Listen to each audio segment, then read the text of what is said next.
Hello, Madam Mayor, and hello, fellow city councilors. By extension, hello, members of the Planning Commission.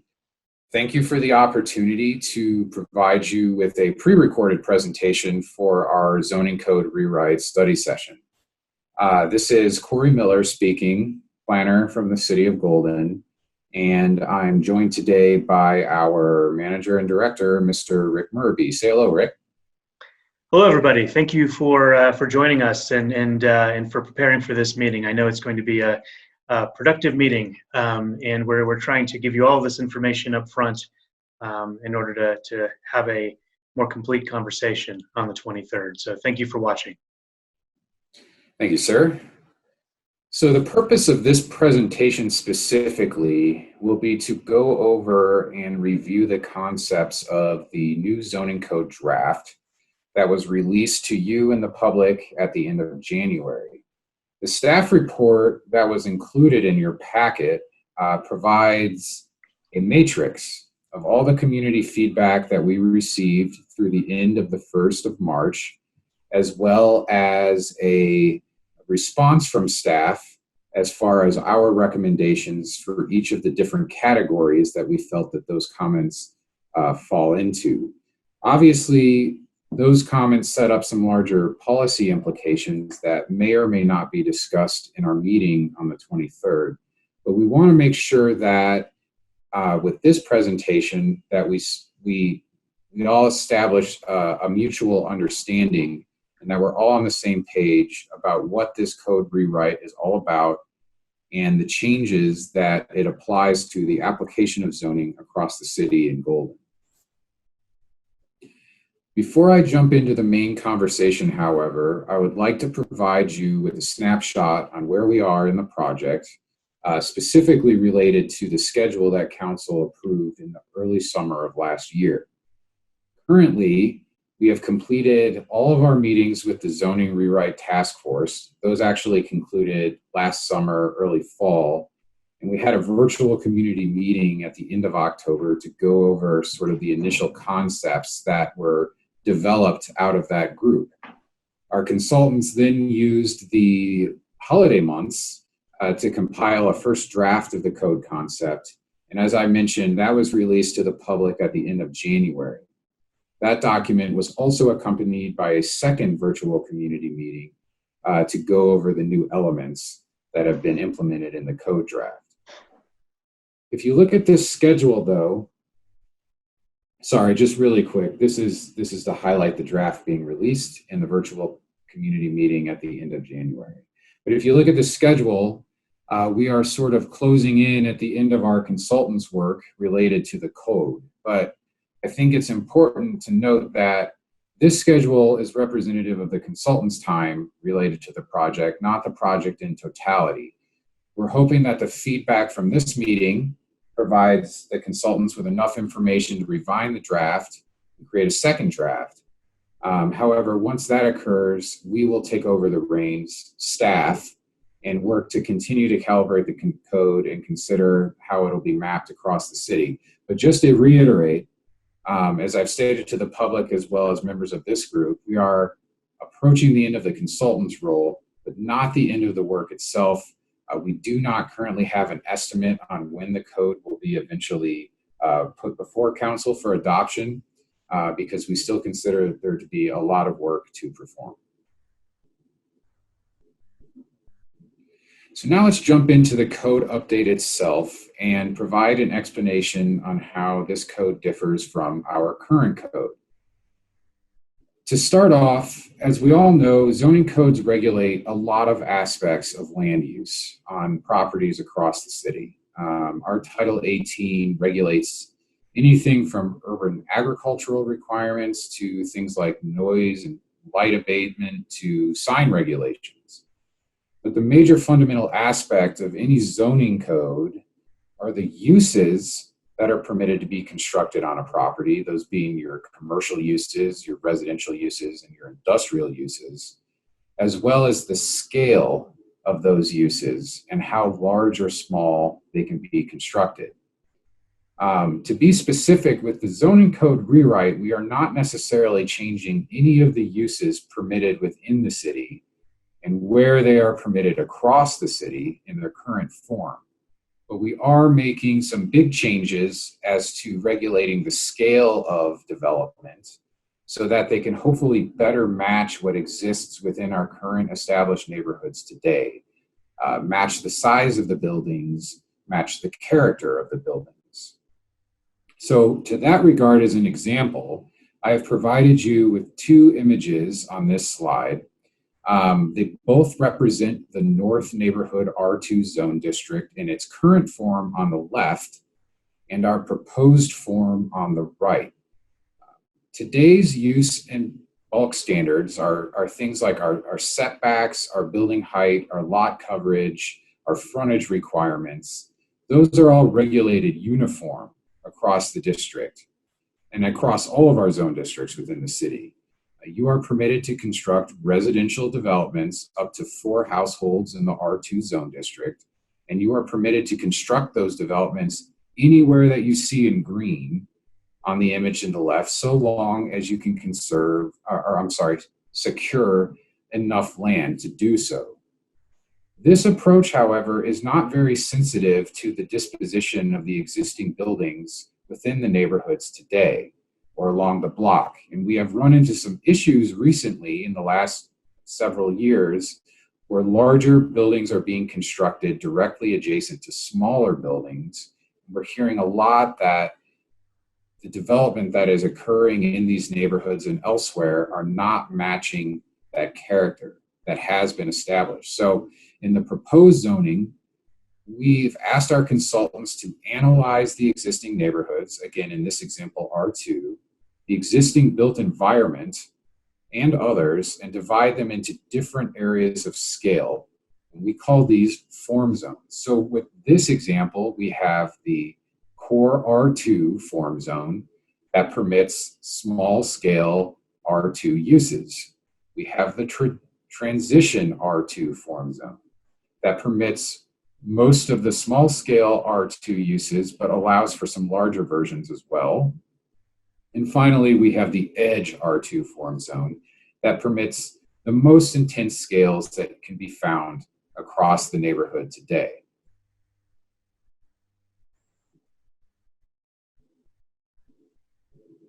Again, we would just like to highlight that currently, bulk standards and uses are uniform across the R2 zone district. So you can build any version of any use permitted within R2 at any scale, no matter what property you're proposing your development on. The delivery mechanism that we have created for administering the bulk regulations in each of those new sub areas that I mentioned, the core, transition, and edge, is a little different in our proposed code than what has come before in our existing code. In the existing code, like the example you see on the left, one is often confronted with a list of regulations or numbers related to things like minimum lot size, maximum building height, setback regulations. So one may logically ask, well, you just showed me 3 different areas within the R2 zone district, core, transition, and edge.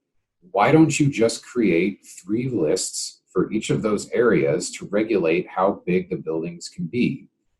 As logical as this sounds, though, we know over the past couple of years that when simple lists of numbers are established for future development, the end result of that development can vary wildly. And we want to be able to match developments that exist currently in the neighborhoods to the best of our ability. So instead, we have created a series of individual development types that we call form types that one can take advantage of, almost like selecting a development out of a catalog. By introducing several of these within these neighborhoods, we are able to control what we like and what we want to permit and eliminate anything that we don't want. We're trying to, first and foremost, with this new code, enhance predictability. Predictability from the resident perspective of what they can expect out of new developments across their neighborhoods, but also predictability on the developer side of them knowing what they're able to construct and what they're not able to construct. Each of these developments, again, that we call form types, has their own corresponding list of bulk standards that you would find within a traditional zoning code list, like in our current code. So we still have accommodations that meet minimum lot requirements. We still have restrictions that regulate minimum setbacks, minimum building heights, etc.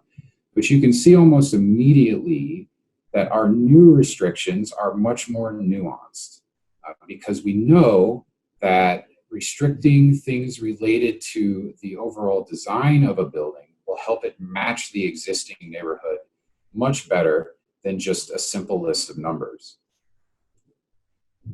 Again, we're also regulating height, and we've included new variations on our bulk plane approach to better accommodate the character of the neighborhood. We're also making accommodations for things like our parking directly through these form type lists, as well as accommodation for some minor architectural requirements such as front porches, One thing that though we're doing differently with this new zoning code that we've never done before is that we're placing a maximum on the total floor area, the total square footage that a development can take advantage of. This example that you see before you right now is showing you the largest single family form type that would be permitted within the R2 or R3 neighborhoods of 3,000 total square feet. That doesn't include basements, and that doesn't include garages, just all improvements above ground, essentially.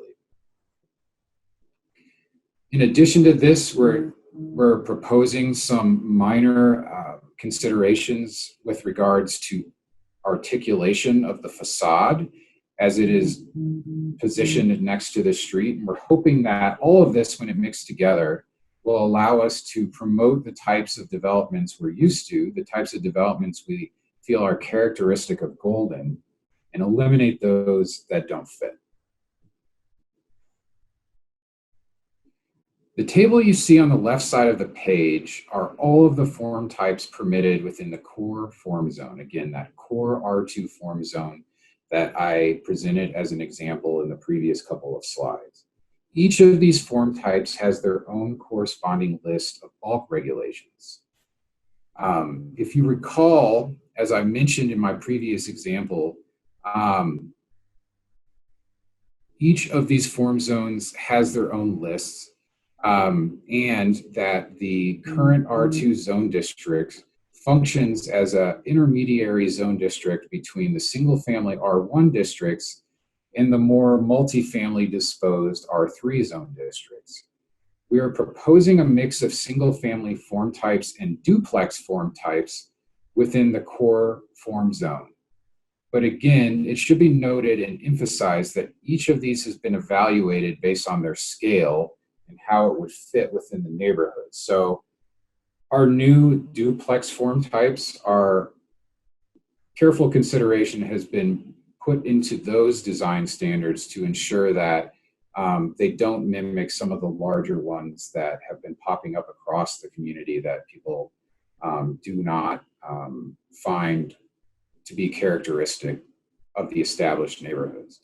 Finally, one new concept that we are proposing through the new zoning code is this idea of cluster and compound developments. These form types allow for multiple units on a property, so long as each unit is limited in their overall size. In other words, each unit would be quite small. And I'll go into an example of this on the next slide. This is an example of the cluster development, multiple units through small buildings.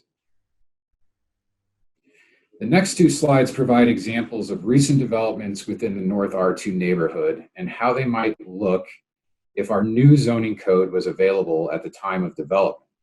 The assumption going into each of these examples is that the developer is trying to maximize the property for sale, which oftentimes correlates to the number of units available for development.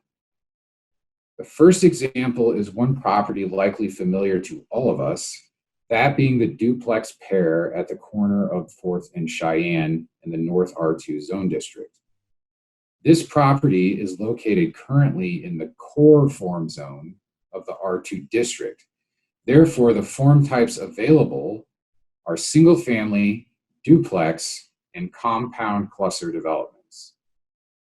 The end result of the development on this property currently are 2 larger duplexes with combined square footages over 4,000 square feet each, meaning in each duplex, the combined square footage for both units is over 4,000 square feet. The north development came in at 3 stories and the southern development came in at 2 stories. The property itself is around 14,000 square feet total, which would make the lot viable for a cluster of detached and attached cottages if the developer, as I say, were trying to maximize the property. This is the largest cluster form type that is available currently in the R2 neighborhood in the proposed code. Some important information to share with you right off the bat, though, is that no individual detached cottage within this cluster form type can be larger than 1,400 square feet. No combined cottage in any way can be larger than 2,200 square feet. And these maximums are listed in those individual form type bulk standard sheets, which I shared on previous slides. To determine how many units or how many individual buildings that you can construct on a property that is a cluster development, one has to divide the total lot square footage by a set number. And since this property example is 14,000 square feet, one is able to construct 6 buildings. But remember, those are total buildings. So if a garage is desired, that counts towards your total building maximum as well. In addition, each of these buildings is only permitted to be 1.5 stories, which means that the second story is not permitted to construct a full floor height before the roof line of the development triggers along the edge of the building. This is our new replacement for the bulk plane restriction. Finally, each of the cluster compound forms are required to have shared areas for green space and walkways. Per our new landscaping standards, each lot is required to have a minimum tree equivalent and a minimum shrub equivalent in the front of their yard. And each of the units that are directly adjacent to roadways within the city are required to have front porches. The point we're trying to sell here is that although this cluster development may permit 1 or 2 more units, each of these buildings would be required to be quite small and significantly less bulky than the developments that are located on this property today. As I mentioned, each of the 2 units developments that are on the property today are over 4,000 square feet. If you added both duplexes together, you're closing in at about 10,000 square feet of development for 4 units. The proposed configuration promotes a total of 7,000 square feet broken up across 5 smaller units.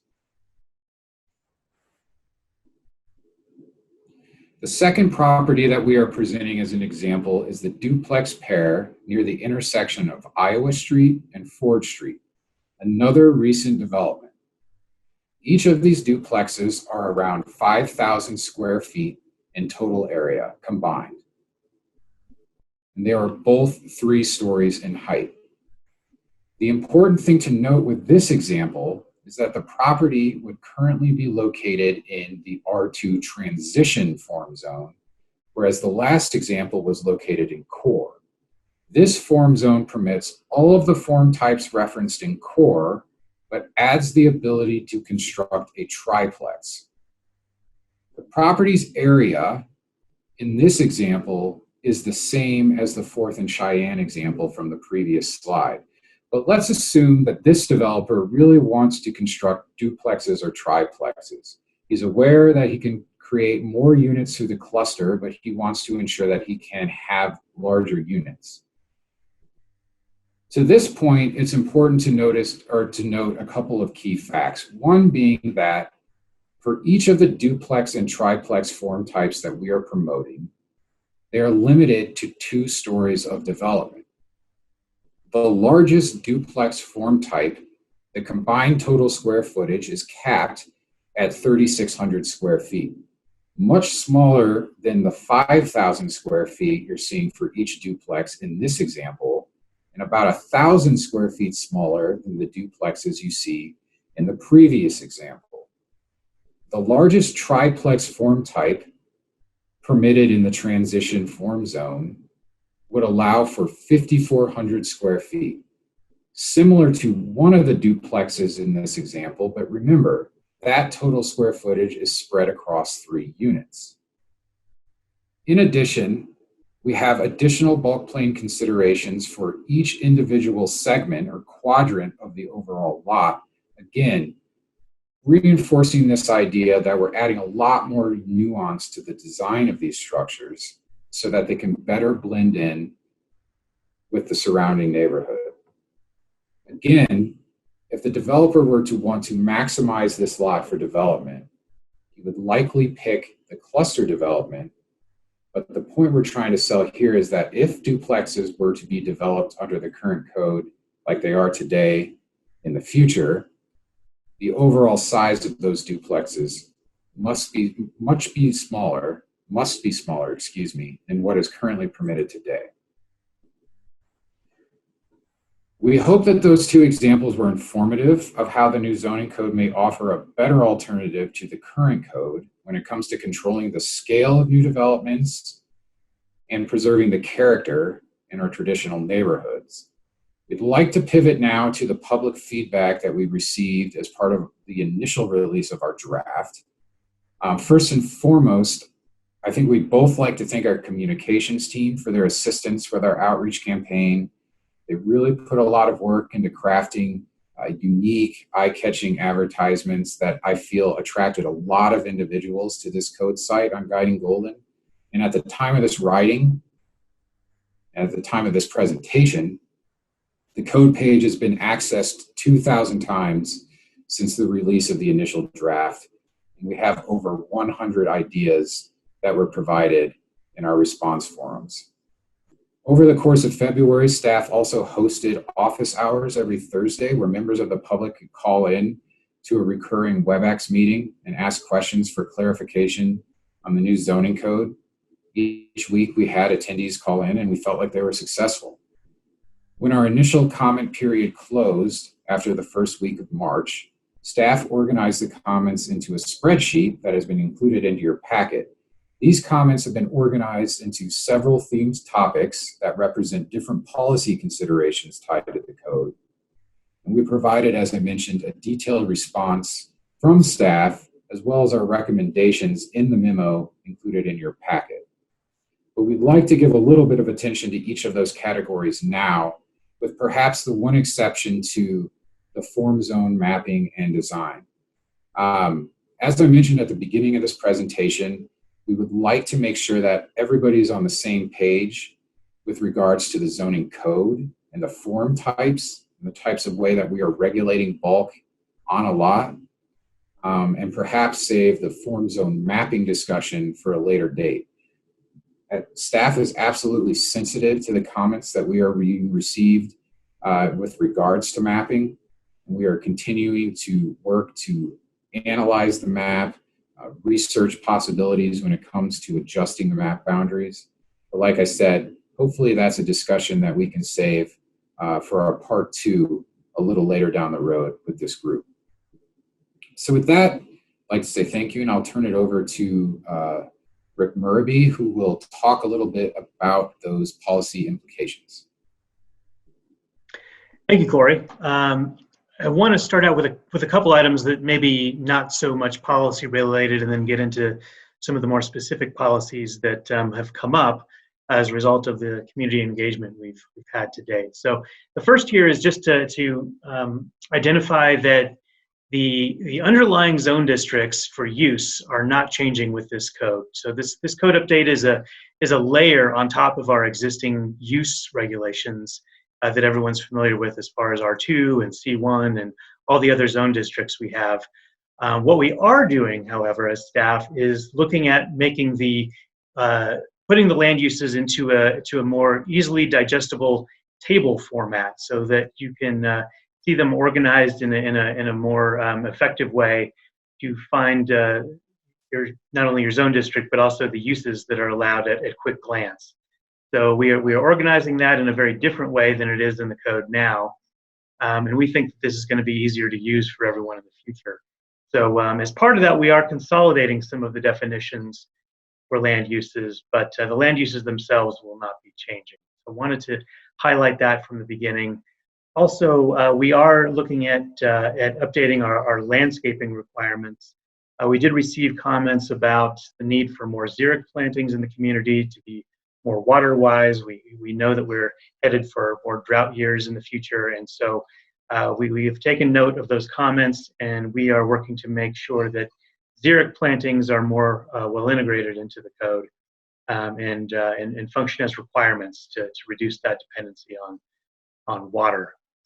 There were some comments about whether or not street trees were appropriate, and I know they do take water.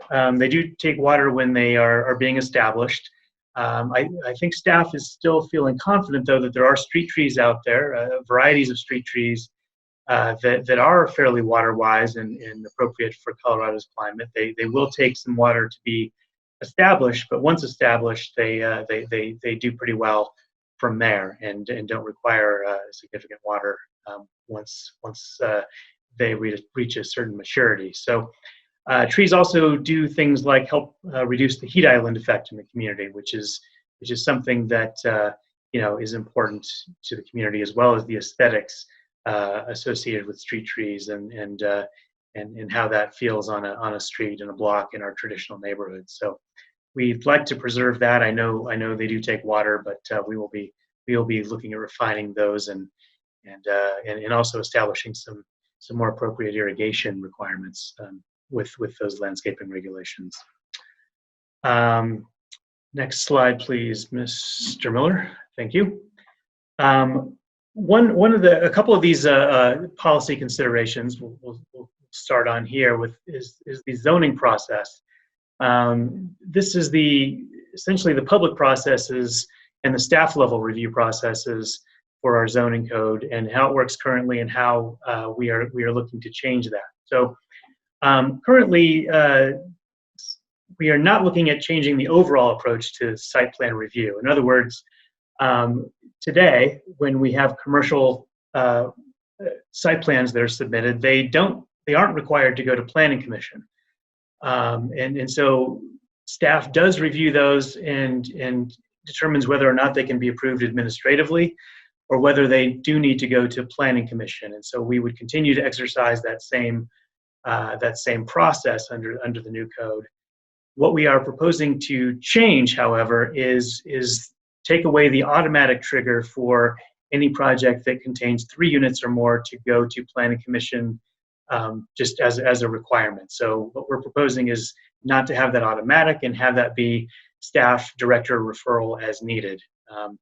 The idea, as Corey said earlier in the presentation, this new code is meant to provide more certainty for all parties, both developers as well as residents, to choose from this catalog of options. And so I think staff is proposing, and the consultant, that to reward that predictability in the code, we don't make that referral automatic to Planning Commission.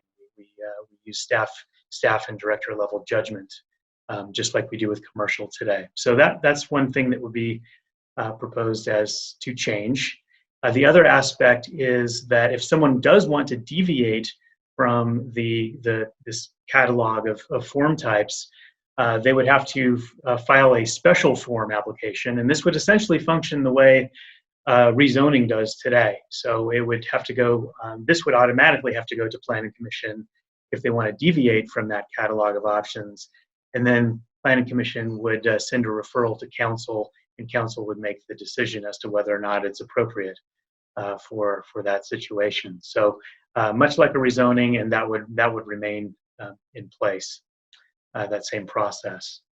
So rezonings themselves and variances would still be the same processes as we have today. There's administrative variances, and then there's the variances that are referred to Planning Commission like they are today.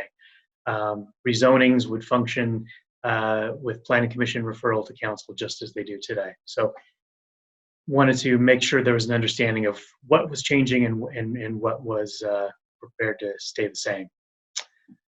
Another question we've been receiving from the public is why or why not PUDs were not included in the code rewrite process, and they were never part of the scope for this project. The main reason for that is that PUD zone districts are very customized zones themselves. They were created with an idea in mind that deviated from our standard zone districts.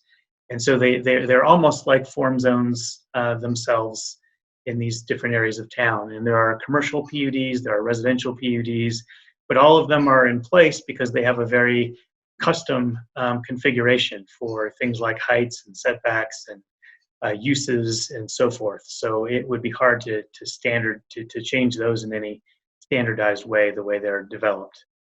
And then, the secondary reason why PUDs weren't included is because they just did not come up as concerns when we were looking at the areas of the code that needed to be addressed. So that's in a nutshell where we stand with PUDs currently.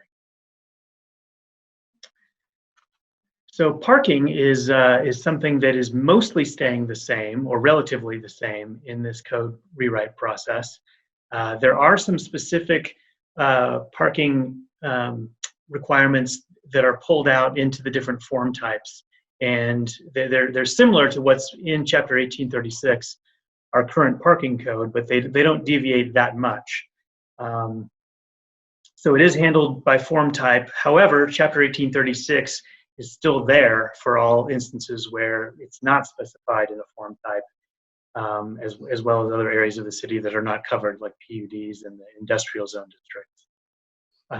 The residential minimums are mostly the same. There are some minor reductions when it comes to the multifamily piece, not requiring, for example, 1.5 spaces for the minimum requirement. A lot of them are 1 space instead of 1.5. And we do allow tandem parking in these form types, which is not specified today. It's neither allowed or disallowed, but we specify in this new code that tandem parking is allowed front to back. And then the commercial requirements, they are mostly remaining the same as well, but there are some instances where they are changing more significantly, and we wanted to highlight that. That's in the Main Street form zone. So Main Street A, Main Street B has some form types in there, the Main Street wide and Main Street narrow form types that do allow more of a reduced parking requirement. And that is really a more of a character decision. I mean, if we're, these are primarily downtown areas, and as we want to reproduce the type of development that we currently have in these areas, it would be very hard to do so with our current parking standards in place. So we wanted to check in with council and commission on relaxing some of these form types in these downtown areas, and see if we can help preserve that character and perhaps have a larger discussion about parking at a later date, where we talk about mobility plans and how to manage parking in a more effective way and make more efficient use of the parking that we do have. So we wanted to get your thoughts on that in this meeting. Growth management was another topic that came up. I think, as Corey pointed out, there are some instances, like in the residential areas, where you may go from 4 large units to 5 smaller units, and so that's technically another unit, and it would create another unit in that instance. But we are still holding true to our growth management requirements. So 1% is not going away, and that will have to all be accounted for through the allocation process. So overall growth, staff doesn't feel will change. It just is what's really changing is it's how it's expressed on individual sites, and so these potentially more but smaller units and smaller structures is what we're looking at, but that doesn't necessarily translate to a population increase, especially with our 1% in place. Sustainability was another piece of this that staff has been working on with Planning Commission as well as our Sustainability Board. And in fact, we will be sending some sustainability change updates to Council for their April hearing process.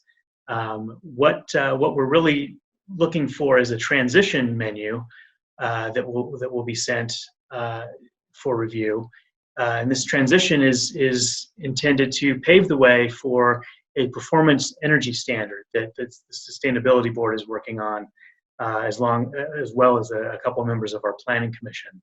And so that is a much more that's much more geared towards a net zero energy requirement in the future. This new transition menu that we'll be sending and trying to update in conjunction with the code rewrite is more highly focused on creating standards, just outright standards requirements that are required to be done and are taken outside of the menu. And then the menu itself will be much more focused on energy efficiency as well as renewable energy requirements. So this will be a more stringent menu for new development to follow that we will be sending to you for that review. But that is the current status of sustainability. There are a number of questions about alleys and how alleys work in the community. We wanted to, first and foremost with alleys, preserve that existing alley and block pattern that we have in these neighborhoods. So alleys provide a very important function here, and we're looking to maintain that alley function with this new code. They are present in most of the neighborhoods covered by the code rewrite. So we see this as an important tool, and it won't necessarily require alleys where there are no alleys now, but there would be an option for those locations that do not have alleys to either provide some sort of private version of an alley or actually plat public alleys if an entire block, for example, was willing to do so. But there are some areas of town and some blocks within these neighborhoods, such as Core, that I know you're familiar with from earlier in the presentation, where there is not an alley, where it, due to topography or other factors, access has to happen from the front of the lot or the side of the lot, and so we have options for those situations as well. But to the greatest degree possible, we would like to preserve that existing pattern of lots, blocks, and alleys. There are a couple of form types that have come up in the community engagement process that have proven not to be as popular. So a couple of those, the Urban Duplex is probably the one that's cited the most often, and I think that is because it is, and that's the one depicted on the left.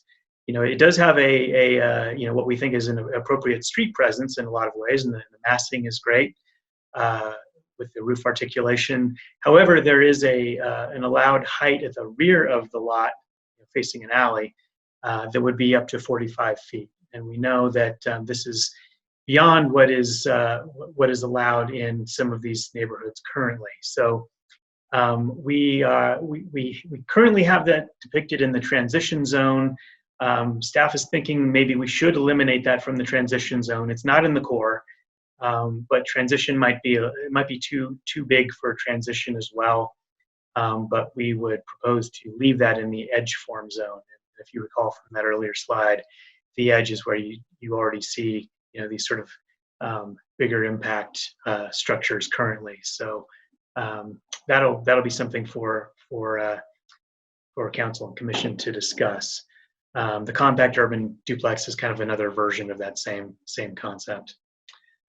The 4-story apartment buildings also came up, and I think the reaction, and this might not have been in the context of where they're allowed necessarily, but the 4-story apartment buildings, they are fairly big for Golden, but if you think of where they would be allowed in that outer edge form zone, which is essentially where Mines campus is currently. That doesn't necessarily stand out as something that's too big in some of these areas. I think where staff would look at dialing that back, and again, we're not focusing so much on the map today. We're hoping to defer that conversation, but the where we would look at maybe dialing that back is any locations along Clear Creek itself, and making sure that that's not in that corridor. Next slide, please. One question that has come up is within the core itself. The core, as a reminder, there's the North Neighborhoods R2 zone district, where the examples were that Corey cited earlier in the presentation, and then there's the core area south of the highway, and that covers both the areas of the 8th and 9th Street Historic District as well as the 12th Street District. And I think it was noted that there are differences in the size of some of the structures there. And it was noted that on the north side of town, if you look at the average size of current structures, it's closer to 1,000 square feet of those structures. Whereas on the south side of that core area in the 12th Street zone, for example, it's closer to 2,000. So there's definitely a difference there in the overall average for buildings. There are buildings that are bigger and smaller than that in both locations, but they generally trend smaller on the north side and larger on the south side. So one thing that is proposed as part of this core area is limiting the total square footage of these buildings. So if you think of a single family home in one of these districts, and both of them allow single family as well as multiple household form types and buildings. If you think of 3,000 as the maximum for both of these areas, which is what is currently proposed in the code rewrite, that is still, whether it's it is further away from 1,000 than it is from 2,000 square feet on average. But remember, there are bigger and smaller buildings, and that currently the property rights that are there in place now would essentially allow for a 5,000 square foot structure in both of these locations. So this would reduce that square footage significantly from maxing out the site at present day as from 5,000 to 3,000. So I know that there has been questions as to maybe it should be reduced even more, but we have to balance those considerations of property rights and existing rights to property as well as what's appropriate for the neighborhood. So one of those things for council and commission to consider when you're looking at this question. And then I know there were a number of comments about the periphery form zone, and that is something that was not included in the original scope of this project. It was outside of what we were considering with the consultant, but this was something that the zoning rewrite task force brought up as an area of town that we might want to pay attention to while we are looking at the other areas of town for this code update. The first consideration was that these standard single-family zone districts, R1, RE, R1A, we may want to address the size of structures in these areas of town as well, in these single household zone districts. We might be facing these same kinds of pressures for single family that we do today for multifamily. And currently there is no size limit for these properties. So these could be very, very large houses, especially on these larger lots, because the way our current code, our standard zone districts work, the size of the structure can kind of expand with the size of the lot. And it's mostly regulated by setbacks and not by any square footage requirements. So that was one consideration, to limit it to 3,200 square feet as a maximum for overall size of development on these types of lots. And then in addition to that, the ZRTF thought that this area of town could also use the opportunity to help provide more attainable housing options for the community. Not affordable in the definitional sense, of course, but smaller lots with smaller houses. So the opportunity to subdivide some of these larger 7,000 square foot lots and 9,000 square foot lots to allow multiple structures, mostly two, in the form of cottages that combined could be no greater than 3,200 square feet on that subdivided property. So that is something for council and commission to discuss. I know we've received a number of comments just leading up to this meeting, and it is something that we could either dial back, we could consider variations on what has been proposed, or maybe reducing the several options that were created depending on how that conversation goes. But we wanted to raise that up as an issue for discussion, and see what you all think.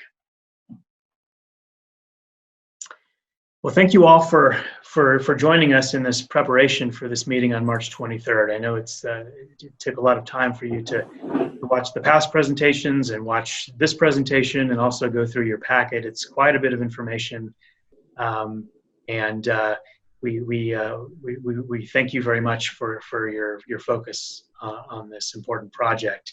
We would like to spend most of your time, if you agree, to focus on the policy issues that were raised in this presentation and in the memo.